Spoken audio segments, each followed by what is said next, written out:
Okay, आता पूर्ण blackboard दिसत आहे, आता लाईट वगैरे काही दिसत नाही आहे, बरोबर? हा, आणि आता बाकीचे जे माईक आहे ते म्यूट करा. ज्यांचे ज्यांचे माईक ऑन आहेत त्यांनी आता माईक बंद करावा. ओके,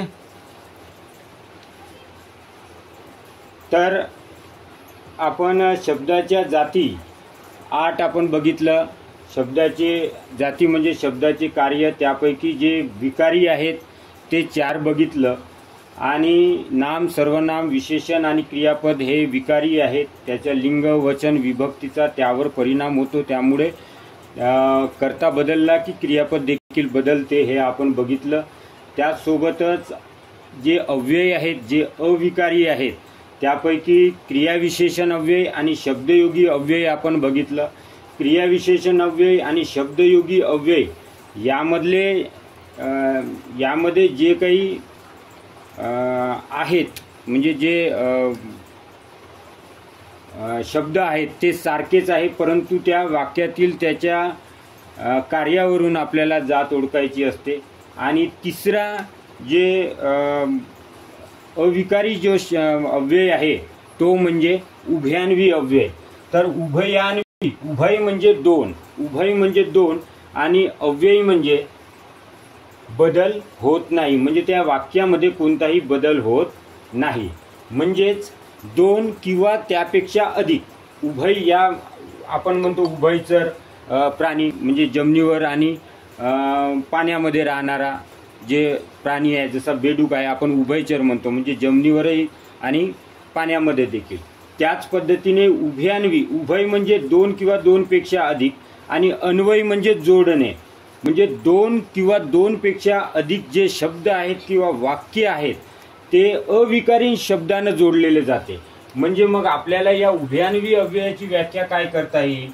2 किंवा 2 पेक्षा अधिक, 2 किंवा 2 पेक्षा अधिक वाक्याने जोडणाऱ्या अविकारी शब्दाला, अविकारी म्हणजे अ म्हणजे नाही आणि विकार म्हणजे बदल नाही, म्हणजे अविकारी शब्द आपण काय म्हणता येईल आपल्याला? तर उभयान्वी अव्यय म्हणता येईल.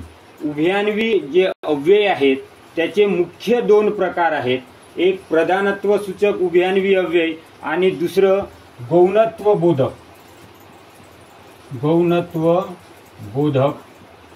उभयान्वी अव्यय. गौणत्व बोधक उभयान्वी अव्यय म्हणजेच एकूण उभयान्वी अव्ययाचे, या प्रधानत्व सूचक उभयान्वी अव्ययाचे 4 प्रकार आणि गौणत्व बोधक उभयान्वी अव्ययाचे 4 प्रकार, म्हणजे असे एकूण उभयान्वी अव्ययाचे 8 प्रकार आहेत. आणि 8 प्रकार असल्यामुळे आपल्याला बरेचसे जे काही शब्द आहेत ते शब्द 1 किंवा त्यापेक्षा अधिक उभयान्वी अव्ययामध्ये येत असल्यामुळे त्याच्या वाक्याच्या अर्थावरून ते कोणत्या उभयान्वी अव्ययाच्या उपप्रकारामध्ये मोडते हे आपल्याला समजून घेणं खूप गरजेचं आहे. आता पहिल्यांदा आपण उभयान्वी अव्ययाचे 2 मुख्य प्रकार आहेत, प्रधानत्व सूचक उभयान्वी अव्यय आणि गौणत्व बोधक उभयान्वी अव्यय. तर प्रधानत्व सूचक उभयान्वी अव्ययाचे 4 प्रकार आहेत आणि याचे 4 प्रकार इथं ब्लॅकबोर्डवर लिहिलेले आहेत. आपण एक एक करून आपण ते समजून घेणारच आहोत. पण हे जे प्रधानत्व सूचक उभयान्वी अव्यय आहे, जे आपण समोर शिकणार आहोत की वाक्य दिल्यानंतर ते वाक्य केवल वाक्य आहे की संयुक्त वाक्य आहे की मिश्र वाक्य आहे, हे ओळखण्यासाठी हे 2 प्रश्न विचारतात. आणि उभयान्वी अव्ययाचा 1 प्रश्न, म्हणजे असे 3-4 प्रश्न या टॉपिकवर असते. त्यामुळं हे समजून घेणं, आणि एकदा का तुम्हाला समजलं तर यामध्ये कोणतंही म्हणजे असे उदाहरणं वगैरे काही पाठ करायची गरज नाही, फक्त समजून घेणे खूप गरजेचं आहे. तर यामध्ये हे जे 4 आहेत, 4 जे उपप्रकार आहेत, हे देखील लक्षात ठेवण्यासाठी आपण ट्रिक्सनं लक्षात ठेवणार आहोत, ट्रिक्सनं आपण लक्षात घेणार आहोत. आता प्रधानत्व या जसं आपण उभयान्वी अव्ययाच्या शब्दशः फोड केली आणि त्याचा अर्थ समजून घेतला, तसंच या प्रधानत्व सूचक उभयान्वी अव्ययाचा आपण अर्थ समजून घेऊ. प्रधान म्हणजे मुख्य, प्रधानत्व सूचक म्हणजे दोनही मुख्य वाक्य असते. वाक्य प्रधान म्हणजे होते मुख्य, म्हणजे मुख्य वाक्य असते. मुख्य वाक्य त्यालाच प्रधान वाक्य, आणखी प्रधान वाक्य, म्हणजे असे दोन प्रधान वाक्य या प्रधानत्व सूचक उभयान्वी अव्ययामध्ये असतात.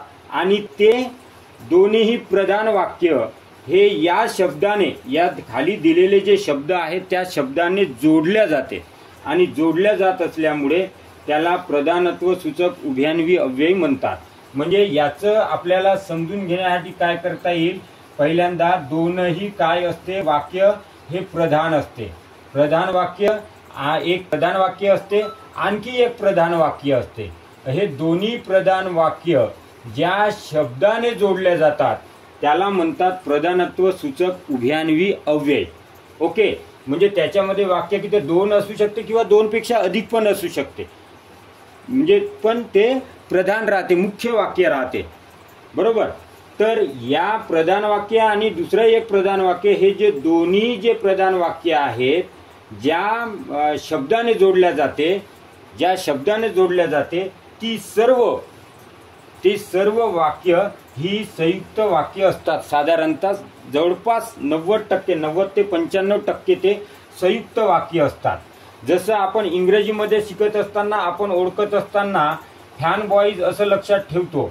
फॅन बॉईज म्हणजे एफ म्हणजे फार, ए म्हणजे अँड, एन म्हणजे नायदर नार, बी म्हणजे बट, ओ म्हणजे आर, आयदर आर तो आर किंवा, वाय म्हणजे येट म्हणजे तरी सुद्धा, आणि स्टील म्हणजे तरी सुद्धा. म्हणजे हे फॅन बॉईजचे जेवढे काही फॅन बॉईज या शब्दाने जे कोणते वाक्य जोडते ते संयुक्त वाक्य असते. तर तसेच आपल्याला मराठीमध्ये देखील आपल्याला समजून घ्यायचं आहे.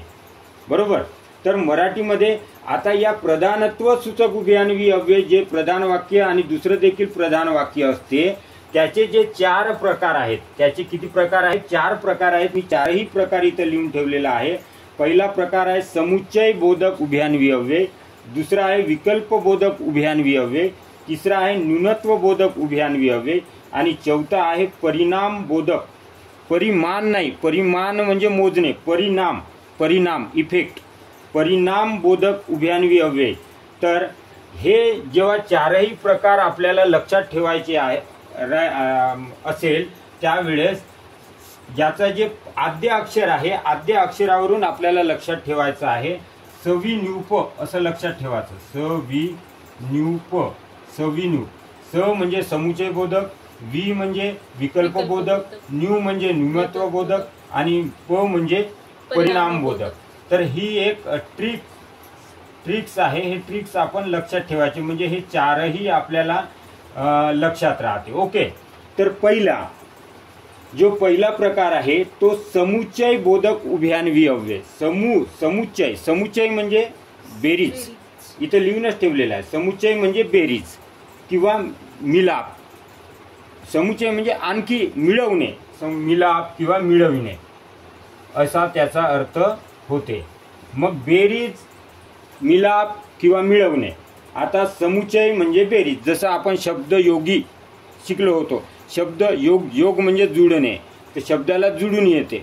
तर तसंच येतं समुच्चय बोधक उभयान्वी अव्यय म्हणजे अशा दोन वाक्यांची बेरीज आणि ते जे वाक्य आहे ते या शब्दाने जोडले जातात. आणि, व, नि, शिवाय, आणखी, आणि. म्हणजे जसं एखादी आपल्याला उदाहरण घेता येईल की विजा चमकू लागल्या, हे एक वाक्य. विजा चमकू लागल्या आणि पावसाला सुरुवात झाली. म्हणजे त्याच्यामध्ये आणखी ॲड झाली एखादी गोष्ट, आणखी दुसरी ॲड होणे त्या म्हणजे बेरीज झाली, म्हणजे ते समुच्चय झाला. आणि या शब्दाने जोडलेलं असल्यामुळे ते कोणत्या वाक्यामध्ये मोडेल तर ते संयुक्त वाक्यामध्ये मोडेल. ओके. म्हणजे आता आपलं जसं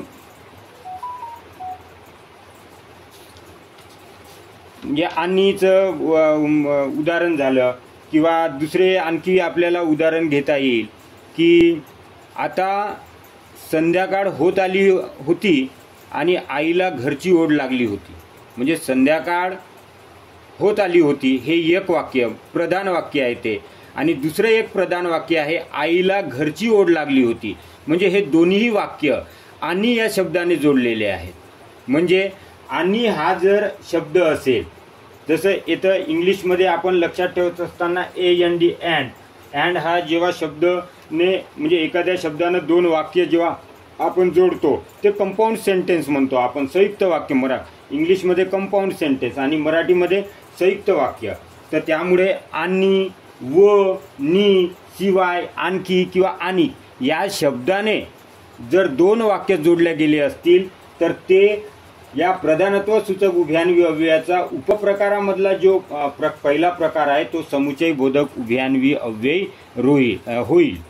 जसं भिकाऱ्याला मी एक सदरा दिला, भिकाऱ्याला मी एक सदरा दिला, शिवाय मी त्याला जेवू पण घातलं.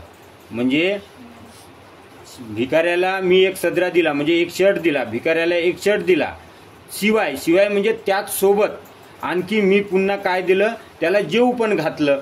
त्यामुळे त्या एका गोष्टीवर दुसरी गोष्ट त्याच्यामध्ये पुन्हा ॲड होतात.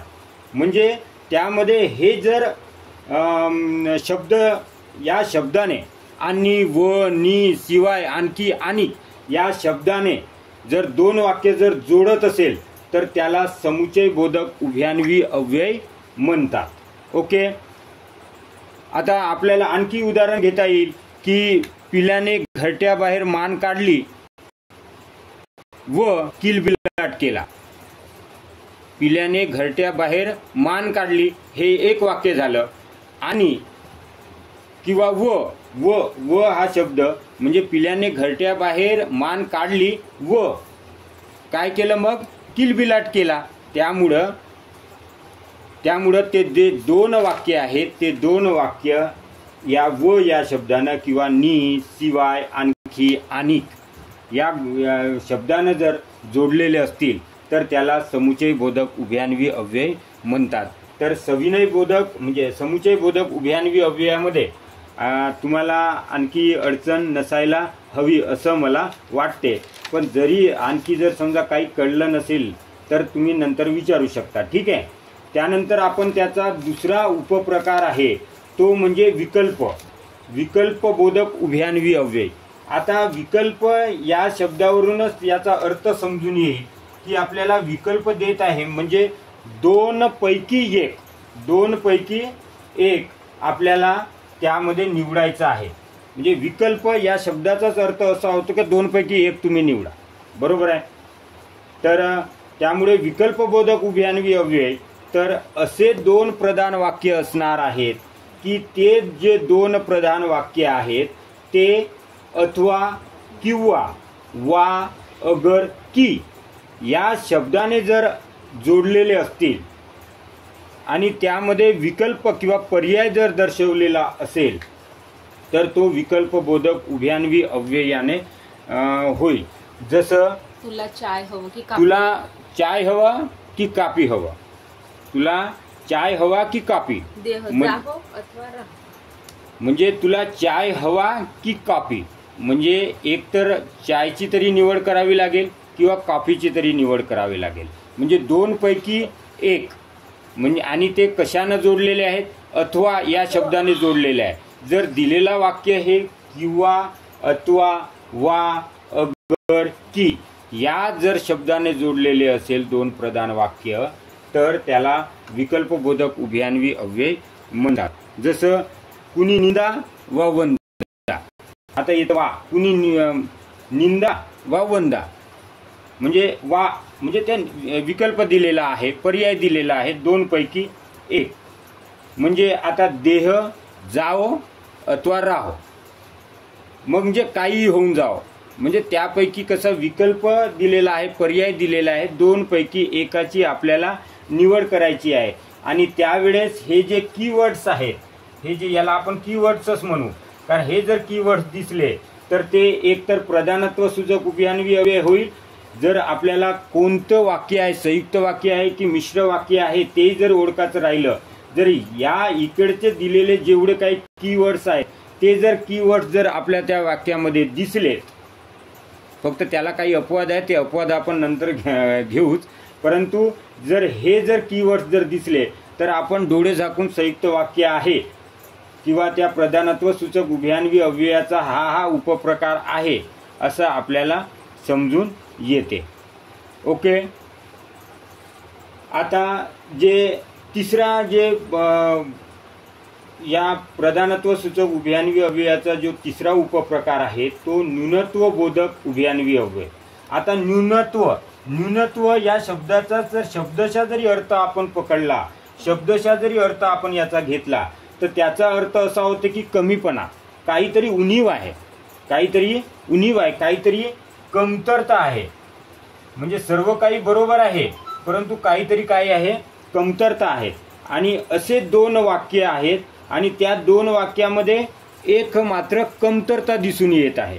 दोनही ते प्रधान वाक्य आहेत परंतु एका वाक्यातून आपल्याला त्याची कमीपणा दिसून येते. जसं की बाबांना थोडा ताप होता, बाकी सर्व ठीक. म्हणजे थोडा ताप होता म्हणजे त्याच्यामध्ये कमीपणा आलीच, त्याच्यामध्ये न्यूनत्व आलंच, कमतरता त्यांच्यामध्ये दिसून आली. आणि आपण बोलताना बऱ्याचदा काय म्हणतो, आईला आता बरं आहे, आईला थोडा ताप आहे, बाकी सर्व ठीक आहे. म्हणजे थोडा ताप आहे म्हणजे त्यांच्यामध्ये थोडंसं ना थोडंसं कमतरता आहेच. बरोबर आहे की नाही. जसं आपल्याला दुसरं वाक्य घेता येते की मरावे परी कीर्तिरूपे उरावे. मरावे परी कीर्तिरूपे उरावे. परी म्हणजे आपण मरावं परंतु तेवढे आपला बँक बॅलन्स पाहिजे ना, तर त्यामुळे म्हणजे त्याच्यामध्ये काय कमीपणा दाखवलेली आहे. म्हणजे मरावे, मेल्यानंतरही आपली कीर्ती राहिली पाहिजे, तेवढं आपण काम केलं पाहिजे, म्हणून ते म्हटलेलं आहे मरावे परी कीर्तिरूपे उरावे. आपण मेलं तरी चालते परंतु आपली कीर्ती मात्र अजरामर राहिली पाहिजे असं. म्हणजे त्याच्यामध्ये एक कमीपणा दाखवलेली आपल्याला दिसून येते. बरोबर. त्यानंतर त्याने अभ्यास केला. आता जसं आपण कोणताही अभ्यास करू, आपण स्पर्धा परीक्षा असो, TET असो, कोणताही असो, जसं त्यानं अभ्यास केला किंवा रोहितनं अभ्यास केला परंतु नापास झाला. म्हणजे त्याने अभ्यास केला, त्यांनी आपलं सर्वस्व दिलं, त्यांनी आपलं 100% योगदान दिला, परंतु नापास झाला.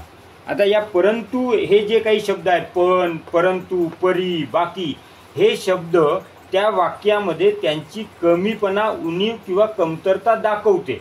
आणि असे कमीपणा दाखवणारे, उणीव दाखवणारे जर कीवर्ड्स असले, शब्द असले, पण, परंतु, परी, तरी असे जर शब्द असले तर ते न्यूनत्व बोधक उभयान्वी अव्ययामध्ये जाईल. जसं बायकोने स्वयंपाक करून ठेवला पण पाहुणे आलेच नाही. बायकोने स्वयंपाक करून ठेवला पण पाहुणे आलेच नाही, त्याच्यामध्ये पण कमीपणा दर्शवलेली आहे, म्हणजे कमतरता दाखवलेली आहे, उणीव दाखवलेली आहे. म्हणजे स्वयंपाक तर करून ठेवलेला होता पण स्वयंपाक करून ठेवला पण प्रत्यक्षामध्ये मात्र ते पाहुणे आलेच नाही. म्हणजे असं न्यूनत्व बोधक उभयान्वी अव्यय. म्हणजे आपल्याला त्या वाक्यावरूनच त्याचा अर्थ कळला पाहिजे. ओके. आणि चौथा जो प्रकार आहे तो परिणाम बोधक उभयान्वी अव्यय. म्हणजे परिणाम बोधक म्हणजे दोन वाक्य असते, एक घटना असते, एक परिणाम असतो. एखाद्या घटना घडल्यानंतरच त्याचा परिणाम जाणवते. जसं आता तुम्ही माझ्यासोबत बोलले नाही म्हणून माझ्यावर परिणाम झाला, असं. म्हणजे एखादी ॲक्शन राहते त्याच्यानंतर परिणाम होतो. बरोबर आहे की नाही. म्हणजे कृती घडते त्यानंतर परिणाम घडतो. म्हणजे एकाएकी दोन्ही गोष्टी एकाएकी येत नाही. म्हणजे एखादी कोणती ना कोणती पहिल्यांदा ॲक्शन घडेल, कृती घडेल, त्यानंतर त्याचा परिणाम घडेल. जसं निधीने प्रामाणिकपणे अभ्यास केला, निधीने प्रामाणिकपणे तिने अभ्यास केला म्हणून ती राज्यात पहिली आली. म्हणजे या वाक्यामध्ये प्रामाणिकपणे अभ्यास केला ही तिची कृती झाली, ही तिची कृती झाली म्हणून त्याचा परिणाम म्हणून ते राज्यामध्ये पहिली आली. जर समजा ती जर कृती कोणतीच केली नसती तर त्याचा परिणाम कोणताच आला नसता. म्हणून आपल्याला काय करावं लागेल की आपल्याला अभ्यास करावा लागेल, म्हणजे आपण पास होण्याची आपल्याला म्हणजे हे होईल, हमी राहील, खात्री राहील, अन्यथा नाही. बरोबर आहे की नाही. आता जसं विकास, आता आपण म्हणूनचा हे घेतलेला होता ना, आता विकास राज्यात पहिला आला, विकास राज्यात पहिला आला सबब त्याचा जंगी सत्कार झाला. म्हणजे राज्यात तो पहिला आला त्यामुळे सबब म्हणजे त्यासाठी सबब त्याचा जंगी सत्कार झाला. जर तो राज्यात जर पहिला आला नसता, म्हणजे ते कृती घडली त्याच्याकडून, म्हणजे त्याच्या हातून चांगली कृती घडली, तो राज्यामध्ये पहिला आला म्हणून त्याचा जंगी सत्कार झाला. म्हणजे विकास राज्यात प्रथम आला सबब त्याचा जंगी सत्कार झाला. बरोबर. आणि अशा पद्धतीने आपल्याला परिणाम जर दिसत असेल तर त्याला परिणाम बोलतात. जसं आता आपल्या शाळेमध्ये विद्यार्थी आजारी पडतात किंवा तापानं आजारी असतात नाही का, ते शाळेमध्ये येऊ शकत नाही. तो आजारी होता म्हणून शाळेत आला नाही.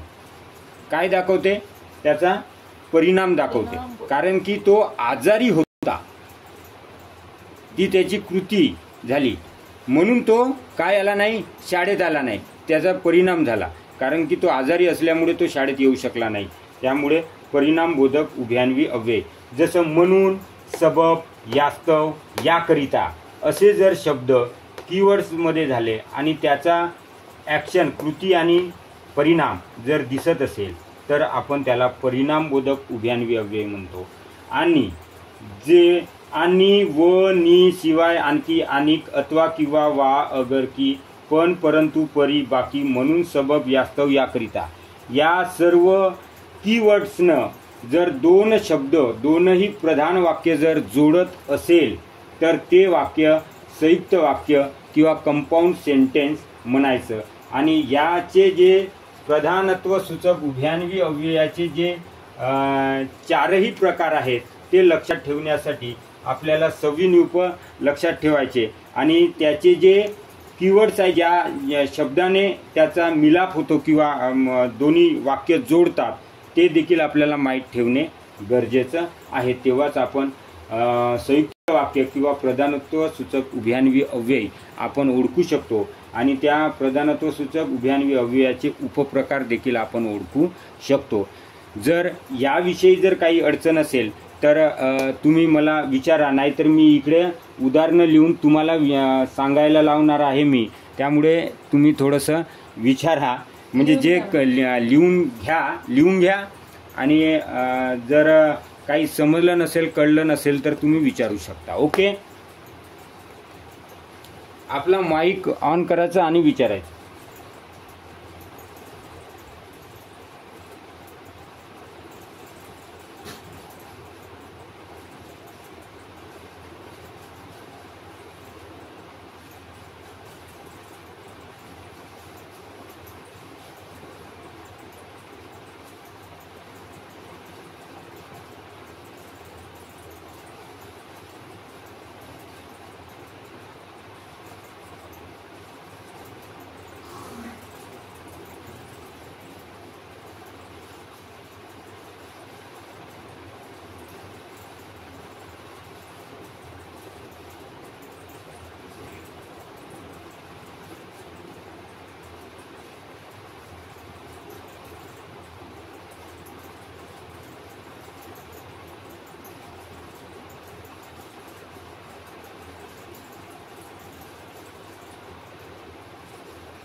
उदाहरण घ्या सर. उदाहरण घेऊ आता.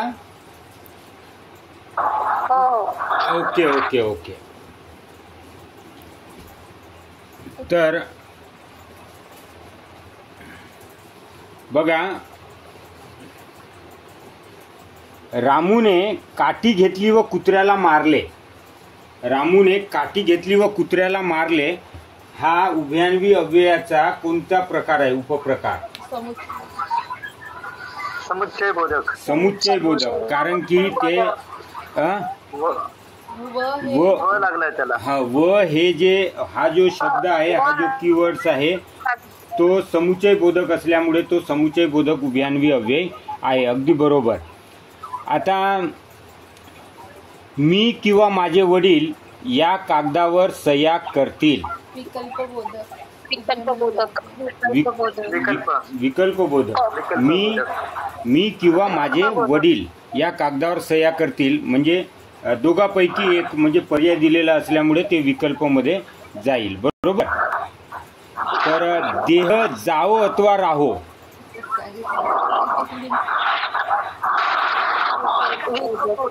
विकल्पबोधक. बरोबर. बरोबर बरोबर बरोबर. आता मला सांगा, शेतकऱ्यांनी शेते नांगरली पण पाऊस पडलाच नाही.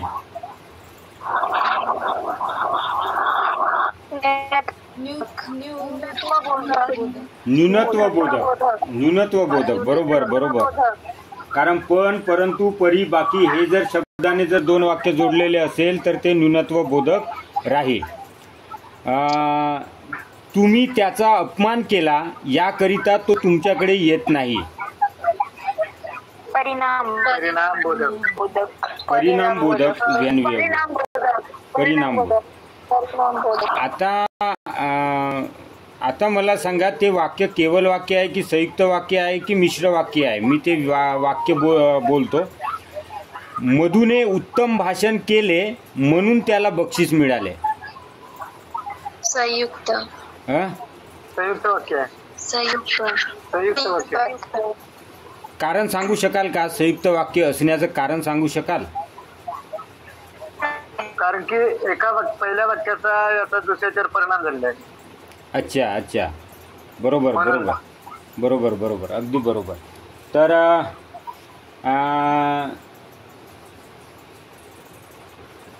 बरं, आणखी एक प्रश्न विचारतो. मी आज पुऱ्या अन भाजी आणली.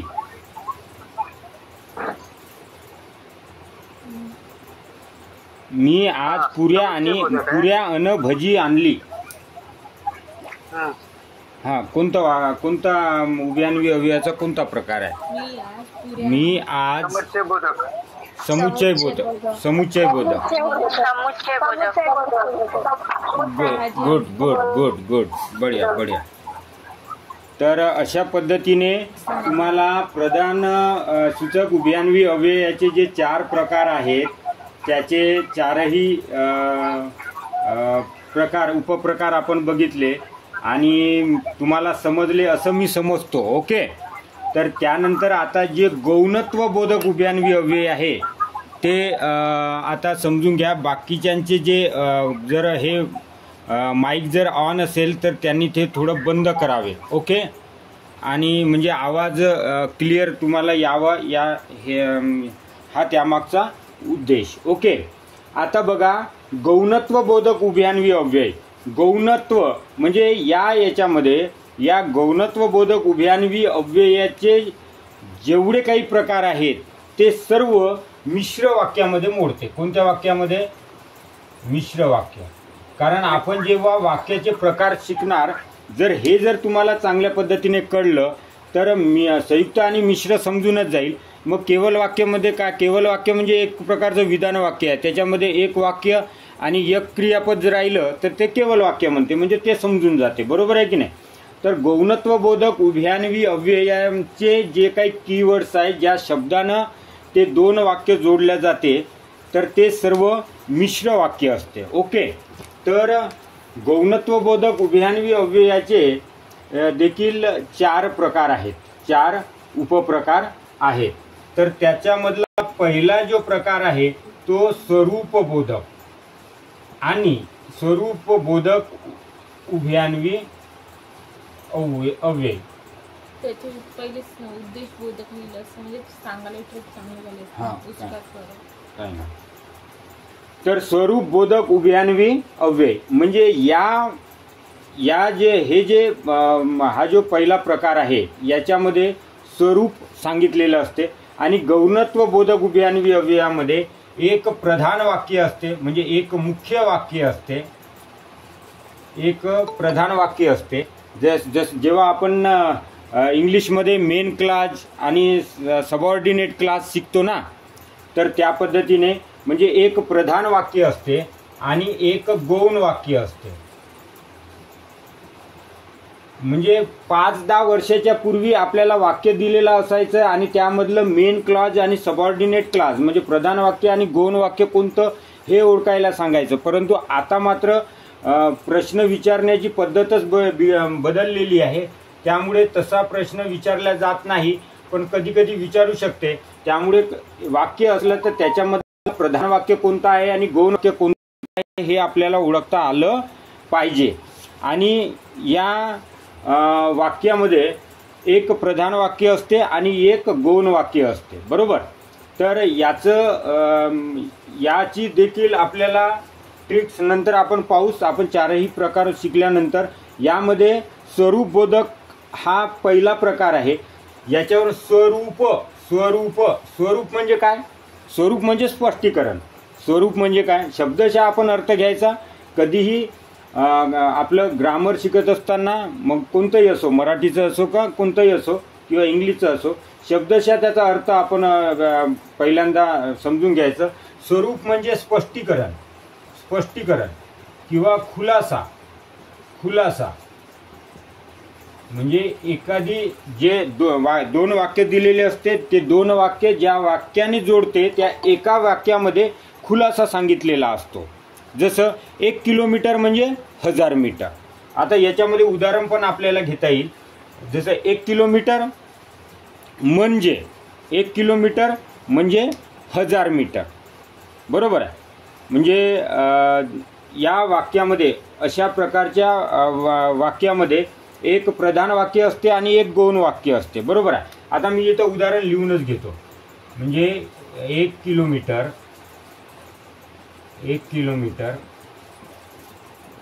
म्हणजे 1000 मीटर. म्हणजे या ठिकाणी स्वरूप स्पष्ट करून सांगितलेलं आहे. 1 किलोमीटर म्हणजे हे काय झालं? मेन क्लॉज म्हणजे प्रधान वाक्य, मुख्य वाक्य. आणि याचं म्हणजे हा उभयान्वी अव्यय आणि 1000 मीटर याचं स्वरूप स्पष्ट करून सांगितलेलं आहे. म्हणजे हा काय झाला की हा गौण वाक्य झाला.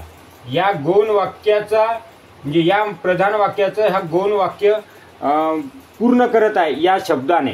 म्हणजे ज्याला लागलेलं असते ते गौण वाक्य आणि पहिले जे असते ते मुख्य वाक्य.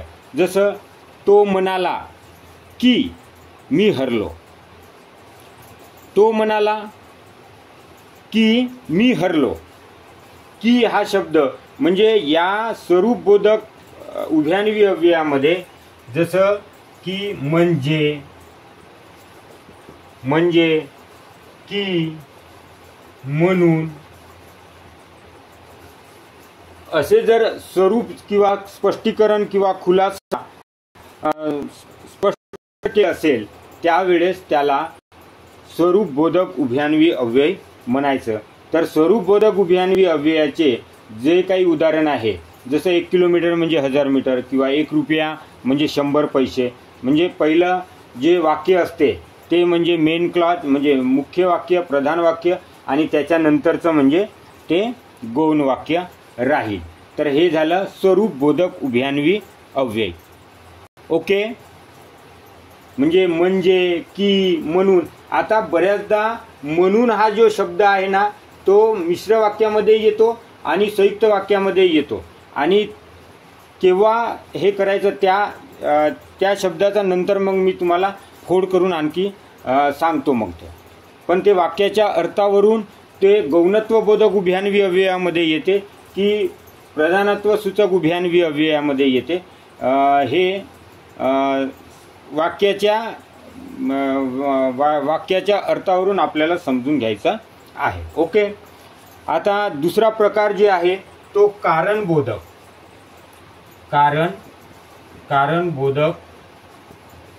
कारणबोधक उभयान्वी अव्यय.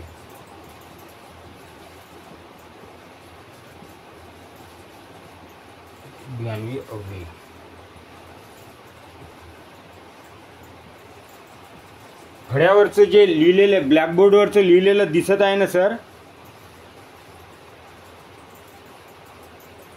फळ्यावरचं लिहिलेलं दिसत आहे का सर?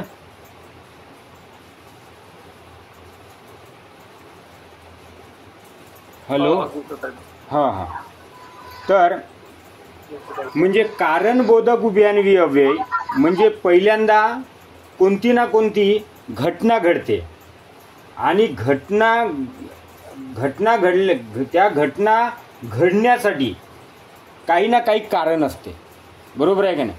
म्हणजे घटना अशा आपोआप घडत नाही, काही अनावधानानं घडते, काही म्हणजे अनावधानानं घडते, परंतु त्या घटना घडण्यासाठी काही ना काहीतरी कारण असते. म्हणजे जी घटना असते ना, अशा वाक्यामध्ये जेव्हा जी घटना असते, जी घटना किंवा जे प्रसंग असते तो असते मुख्य वाक्य आणि त्याचा जे कारण असते तो कारण असते गौण वाक्य. जसं आता आपण जर त्याचा उदाहरण घेतलं, त्याला बढती मिळाली कारण त्याने चोख कामगिरी बजावली. उदाहरण लिहून घ्या. आता मी इथं उदाहरण लिहित नाही. त्याला बढती मिळाली कारण त्याने चोख कामगिरी बजावली. आता कारण जे अगोदरचं आहे त्याला बढती मिळाली हे झालं घटना, तो प्रसंग. बरोबर आहे. मुख्य वाक्य झालं. कारण हा उभयान्वी अव्यय झाला. त्याला बढती मिळाली कारण त्याने चोख कामगिरी बजावली. तर ते दुसरं जे आहे, जे कारण आहे ते काय होईल? गौण वाक्य होईल. मग यामध्ये या कारणबोधक उभयान्वी अव्ययामध्ये कोणते उभयान्वी अव्यय असते? तर कारण,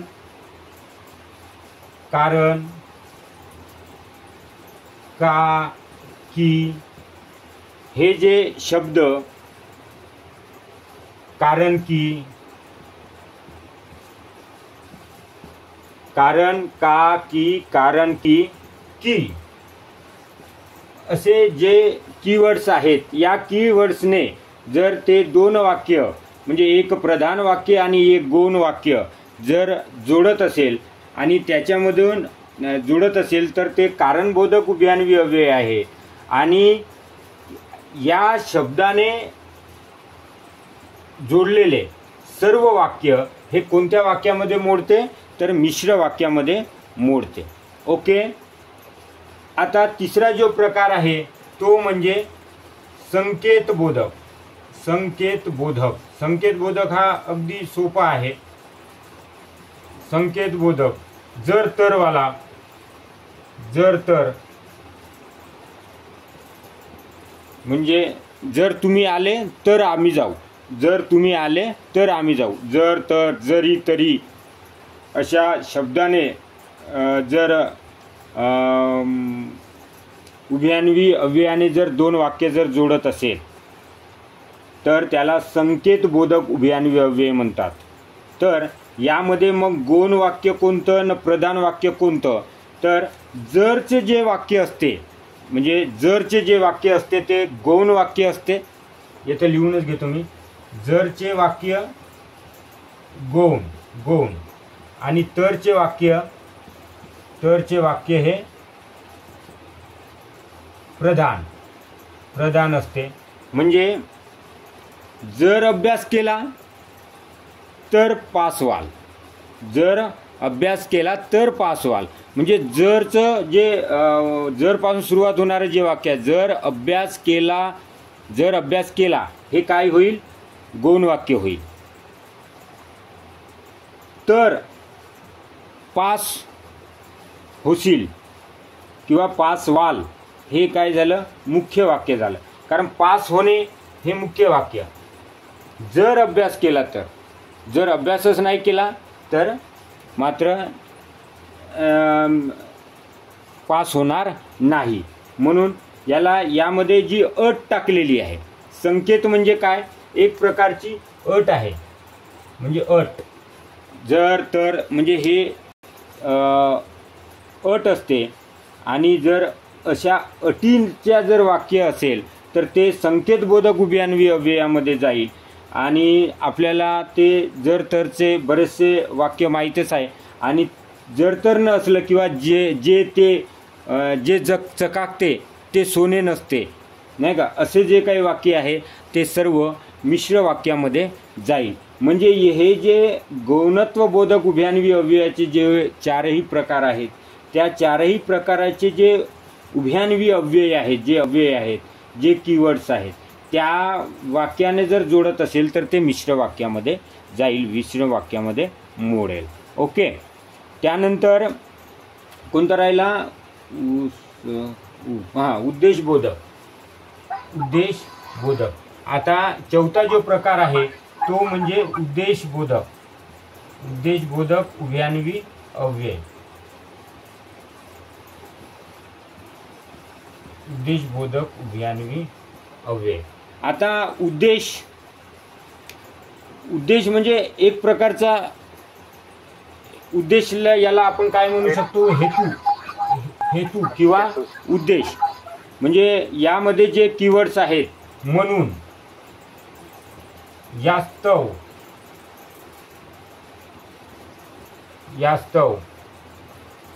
सबब, कारण आणि की, जर या शब्दाने जर ते वाक्य जर जोडत असेल तर त्याला उद्देशबोधक उभयान्वी अव्यय म्हणतात. म्हणजे त्या दोन वाक्यापैकी एक वाक्य हा उद्देश असतो. म्हणजे पहिल्यांदा काय घडेल? एखादी कृती त्याला करावं लागेल. कृती केल्यानंतर उद्देश काय होईल? स्पष्ट होईल. जर समजा आपण कृतीच केली नाही तर ते उद्देश काही सफल होणार नाही. त्यामुळे इथे उद्देशबोधक वाक्य ओळखत असताना काय होईल? पहिलं कृती राहील आणि कृती जर आपण सक्सेस केली तर आपला त्याचा उद्देश काय होईल? सफल होईल. बरोबर आहे. मग जे कृती करतो ते मुख्य वाक्य होईल, मुख्य वाक्य. आणि जे उद्देश आहे ते गौण वाक्य होईल. काही जर समजा इथं लिहिताना अडचण येत असेल तर तुम्ही विचारू शकता नंतर. म्हणजे जसं याचा जर आपण उद्देशबोधकचं जर आपण उदाहरण घेतो म्हटलं तर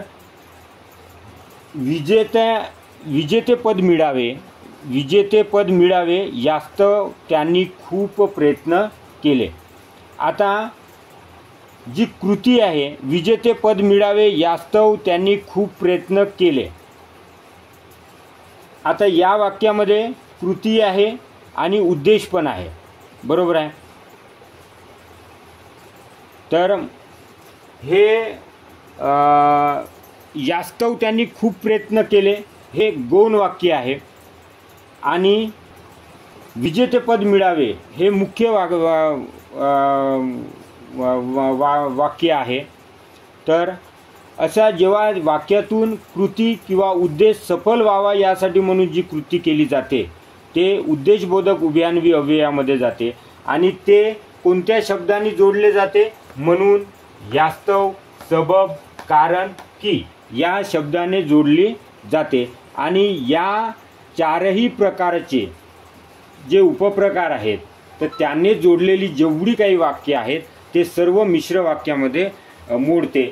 याची जे ट्रिक्स आहेत, याची ट्रिक्स लक्षात ठेवण्यासाठी आपण जसं इथं सविनियुप असं आपण लक्षात ठेवलं, याचं ऊस ऊस का स्व, उसका स्व, त्यापेक्षा उसका स्वर असं लक्षात ठेवा. उसका स्वर म्हणजे त्याचा आवाज, म्हणजे हिंदीमध्ये उसका स्वर म्हणजे त्याचा आवाज. उसका, उ म्हणजे उद्देशबोधक, स म्हणजे संकेतबोधक आणि का म्हणजे कारणबोधक आणि स्व म्हणजे स्वरूपबोधक. म्हणजे उसका स्वर, उसका स्वर असं लक्षात ठेवा. म्हणजे हे चारही लक्षात राहते.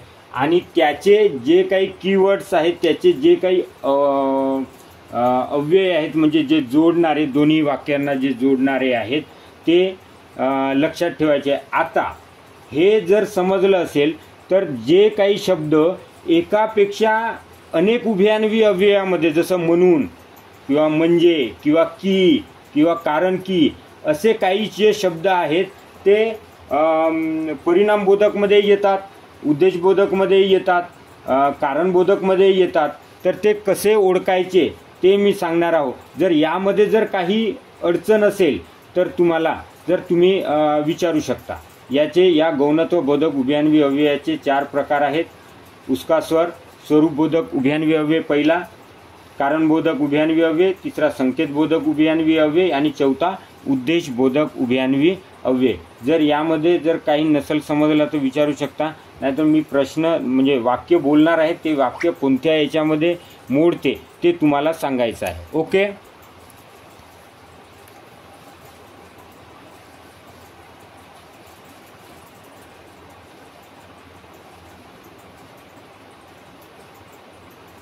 विजय मिळावे वास्तव त्याने खूप प्रयत्न केले. हां, त्याच्यात 2 वाक्य कोणतं विजय मिळावे का? विजेते पद मिळावे यास्तव त्यांनी खूप प्रयत्न केले, हे वाक्य म्हणताय का सर? हा हा. म्हणजे यामध्ये कोणतं हे म्हणता का? म्हणजे वाक्य कोणतं आणि 2 वाक्य कोणतं? हां, जे कृती केलेली असते ना ते मुख्य वाक्य राहील आणि जे उद्देश असते ना ते गौण वाक्य राहील. तर खूप प्रयत्न केले. प्रयत्न केले. हो हो हो हो हो. ओके. आणि कशासाठी केलं? विजय मिळवण्यासाठी. हां, विजय मिळवण्यासाठी, विजेते पद मिळावे म्हणून. तो उद्देश झाला. हो. Okay okay. ठीक आहे. Okay sir. हां हां. आणखी कोणाला काही अडचण?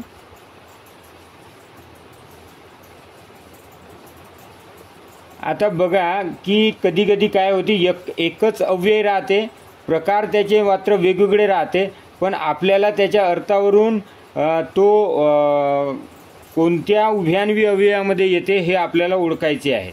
ओके. जर कोणाला आणखी काही कळलं नसेल तर तुम्ही विचारू शकता. मी विचारू का सर? पहा. विचारा सर. हां, जसं पास झालो की पेढे वाटेन, पास झालो की पेढे वाटेन, तर कोणत्या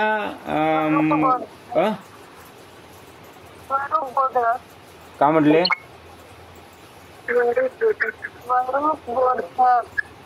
स्वरूपबोधक मध्ये येईल का? पास झालो की पेढे वाटेल. जर पास झालो तर पेढे वाटेन. कारणबोधक. संकेत. हा, कारण की हा संकेत बोधक मध्ये आहे.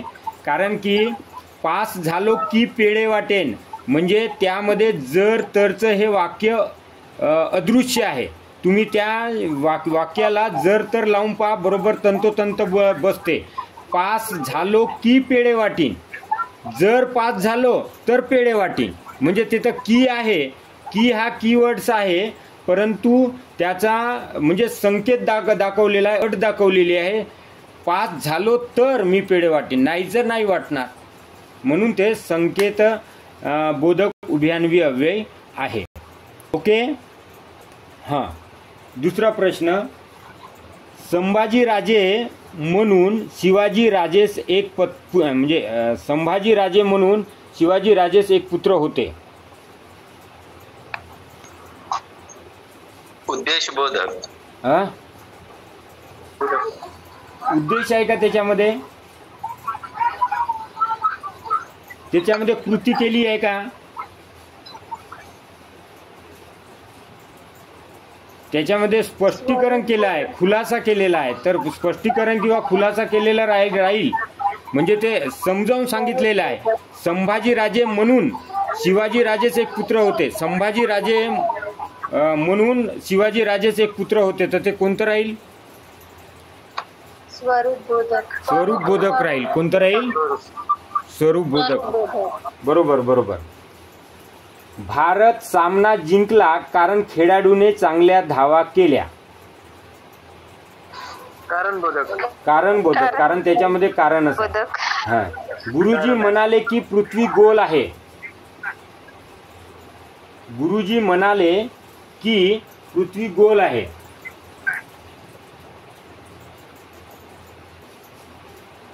म्हणजे 1 रुपया म्हणजे 100 पैसे, 1 किलोमीटर म्हणजे 1000 मीटर. गुरुजी म्हणाले की पृथ्वी गोल आहे. हा, स्वरूप बोधक. कारण त्याच्यामध्ये स्वरूप स्पष्ट करून सांगितलेलं आहे ना, स्पष्टीकरण केलेलं आहे, खुलासा सादर केलेला आहे. त्यामुळे ते स्वरूप बोधक मध्ये जाईल. चांगले गुण मिळावेत म्हणून ती खूप अभ्यास करते. म्हणून चांगले गुण मिळावेत म्हणून ती खूप अभ्यास करते.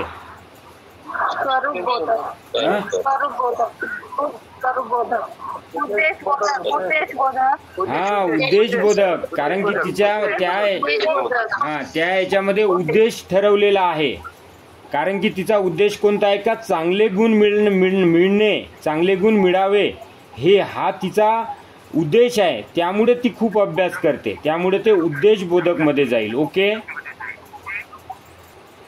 हा, जसं दुसरं उदाहरण घेता येईल. तू इशारा केलास की मी येईन.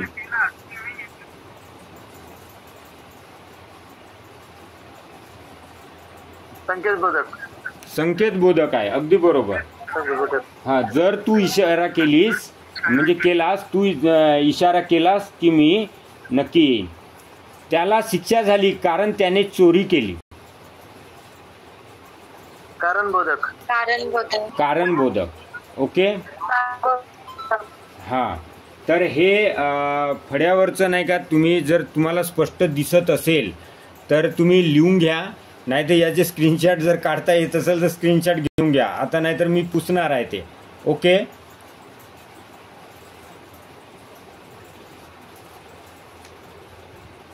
हो. हा,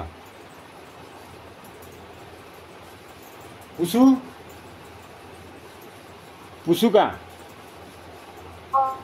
हा.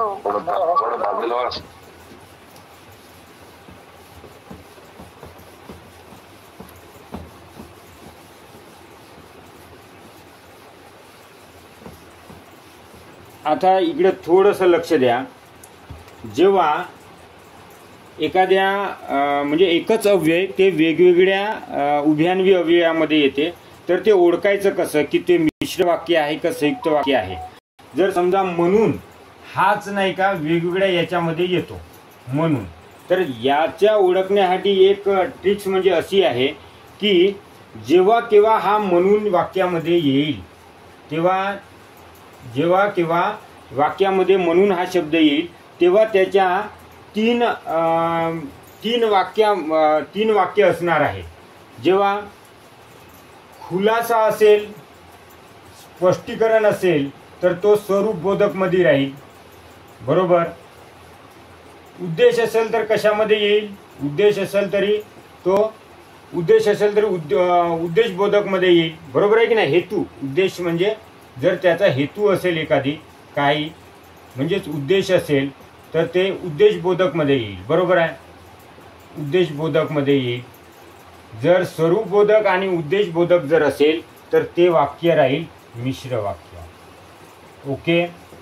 आणि जेव्हा म्हणून हा जेव्हा शब्द राहील परंतु त्याचा परिणाम जर दिसून येत असेल, परिणाम जसं मी खूप व्यायाम केला त्यामुळे अंग दुखू लागलं, म्हणजे म्हणून अंग दुखू लागले. मी खूप व्यायाम केला म्हणून अंग दुखू लागले, म्हणजे त्याचा परिणाम झाला. जर असा परिणाम म्हणून जर म्हणून हा शब्द येत असेल तर ते वाक्य कोणतं राहणार आहे? संयुक्त वाक्य राहणार आहे. ओके, म्हणजे हे शॉर्टकटमध्ये, म्हणजे पूर्ण हे करण्यापेक्षा हे लक्षात ठेवणे खूप महत्त्वाचं आहे. कारण की म्हणून हा शब्द येतो नेहमी, म्हणून हा शब्द मिश्र वाक्यातही असतो, म्हणून हा शब्द संयुक्त वाक्यातही असतो. पण केव्हा तो संयुक्त वाक्य असते, केव्हा ते मिश्र वाक्य असते, हे मात्र समजून घेणे खूप आवश्यक आहे. मी आता याच्यावरचंच नाही का एक उदाहरण घेतो तुम्हाला, तुम्ही मला सांगा. रावण म्हणून एक राक्षस होऊन गेला. मी उदाहरणे लिहितो. रावण म्हणून एक राक्षस होऊन गेला. हे कोणतं वाक्य आहे? स्वरूपबोधक आहे. बरोबर आहे, स्वरूपबोधक आहे. म्हणजे कोणतं वाक्य येईल मग? ते कोणतं वाक्य येईल?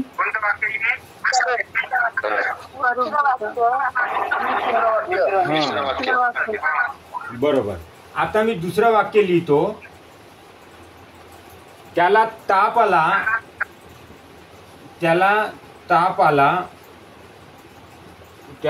आला म्हणून तो शाळेत गेला नाही. परिणाम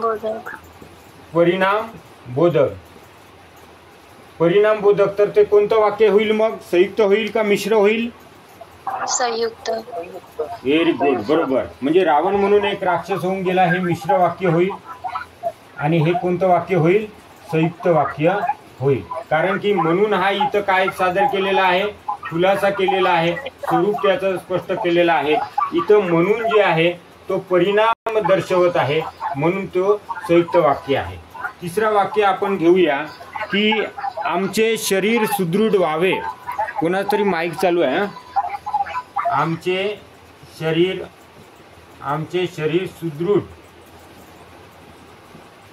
शरीर सुदृढ व्हावे म्हणून आम्ही व्यायाम करतो.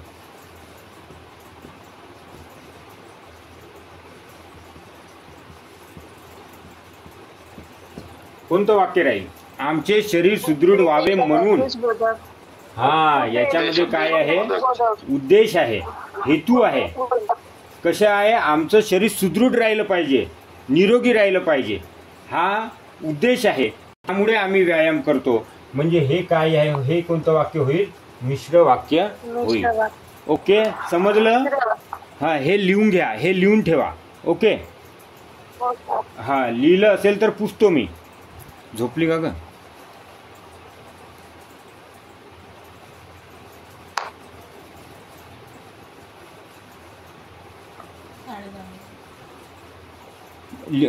पुसू का?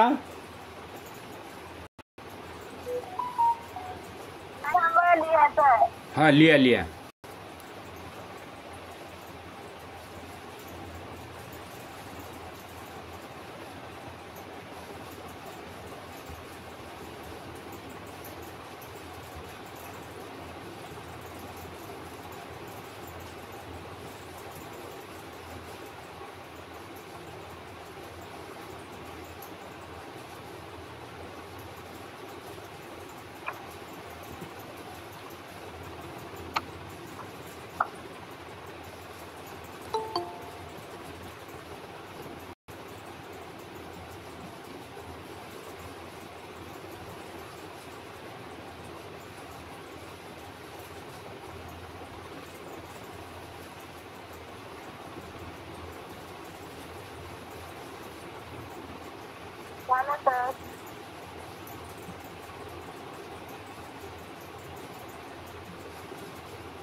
ओके, झालं का? हो. हां, आणखी एक महत्त्वाचं आहे ते म्हणजे माईक कोणाचा चालू असेल तर त्यांनी बंद करा. जसं आणखी की हा शब्द असा आहे की तो की हा शब्द कधी कधी तो मिश्र वाक्यातही येतो, कधी कधी संयुक्त वाक्यातही येतो. परंतु जेव्हा की हा शब्द जेव्हा स्वरूप किंवा संकेत दाखवत असेल, स्वरूप किंवा संकेत जर दाखवत असेल, स्वरूप किंवा संकेत जर दाखवत असेल तर ते दाखवीत असेल तर ते वाक्य कोणतं राहील? मिश्र वाक्य राहील. कारण उसका स्वर आपण अशी ट्रिक्स गेलेली होती. म्हणजे स्वरूप किंवा जर संकेत दाखवत असेल तर ते मिश्र वाक्य. परंतु की जर त्या अर्थाने न येता विकल्प जर दाखवत असेल, म्हणजे विकल्प म्हणजे पर्याय, दोनपैकी एक किंवा परिणाम जर दाखवत असेल, परिणाम जर दाखवित असेल तर तो कोणतं वाक्य राहील? संयुक्त वाक्य राहील. बरोबर. तर आता आपण त्याचं उदाहरण पाहू. बाबा म्हणाले, उदाहरण, बाबा म्हणाले की, बाबा म्हणाले हे मुख्य वाक्य होईल. बरोबर. बाबा म्हणाले हे ते मुख्य वाक्य होईल, प्रधान वाक्य होईल. मी तुला नवे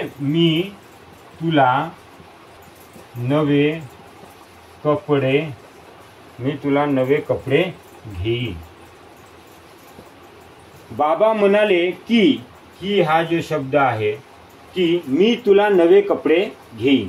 तर हे वाक्य आहे. हे वाक्य पहिल्यांदा कोणत्या उभयन्वी अव्यय आहेत ते सांगा, त्यानंतर मग ते कोणत्या वाक्यामध्ये जाईल ते सांगा.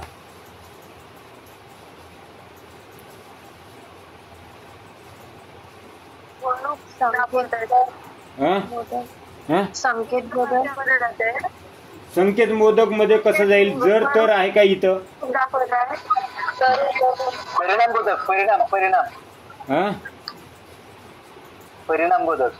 परिणाम बोधक होईल का? बाबा म्हणाले हो. की मला देतो.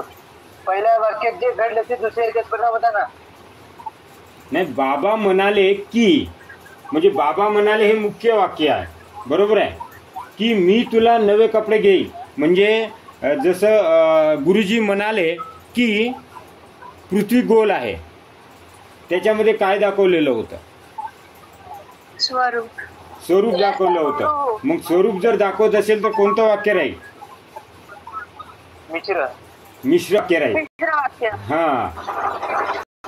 तर असं कन्फ्युजन व्हायचं नाही. ओके. दुसरं वाक्य, पास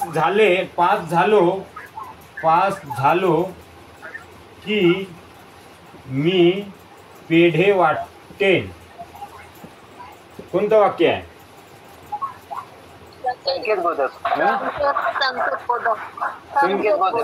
बोधक आहे. आता संकेत बोधक असल्यामुळे ते कोणते वाक्य होईल?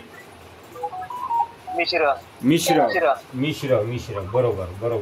कारण की हा शब्द आहे. जर पास झालो तर मी पेढे वाटेन, नाहीतर काही नाही. तू जेवणार की चहा घेणार? तू जेवणार की चहा घेणार हे कोणतं वाक्य आहे? विकल्प बोधक म्हणजे विकल्प बोधक आहे तो कोणतं येईल? मग विकल्प बोधक येईल तर संयुक्त वाक्य. बरोबर आहे. ओके. समजलं. तर अशा पद्धतीने जे म्हणून किंवा की हे कधी मिश्र वाक्यातही येते तर कधी संयुक्त वाक्यामध्ये देखील येते. तर हे लिहून घ्या. ओके.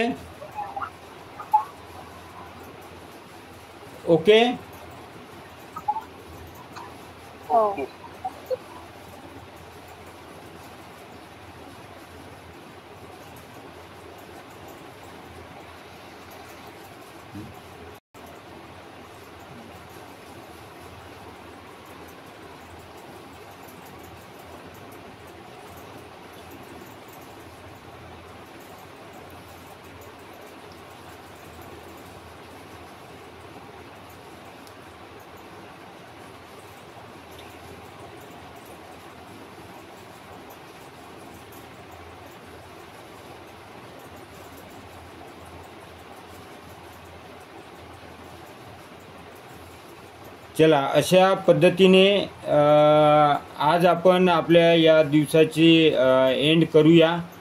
तर याविषयी उद्या प्रत्येकाने एक एक वाक्य घेऊन या आणि त्यावर नाही का प्रश्न विचारा, म्हणजे जेणेकरून आपल्याला त्याची माहिती होईल आणि उजळणी होईल. आणि आपलं यापूर्वी जेवढे काही झालेलं आहे तेवढं तुम्ही उजळणी करत राहा, वाचत राहा. जर नाही समजलं तर विचारत जा.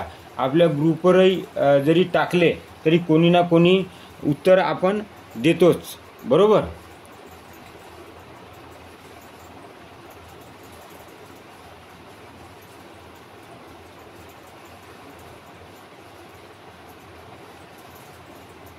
ठीक आहे सर, सर्वांना शुभरात्री.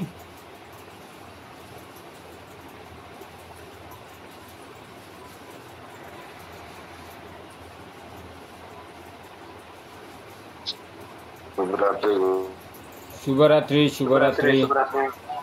हो.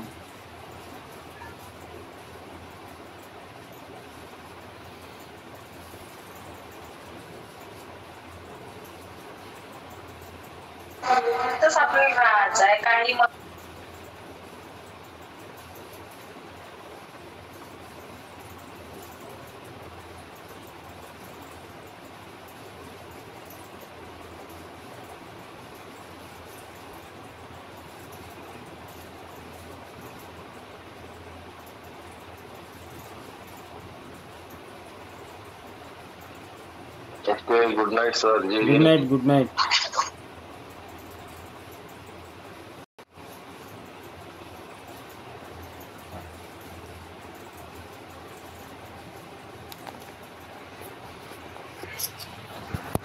मला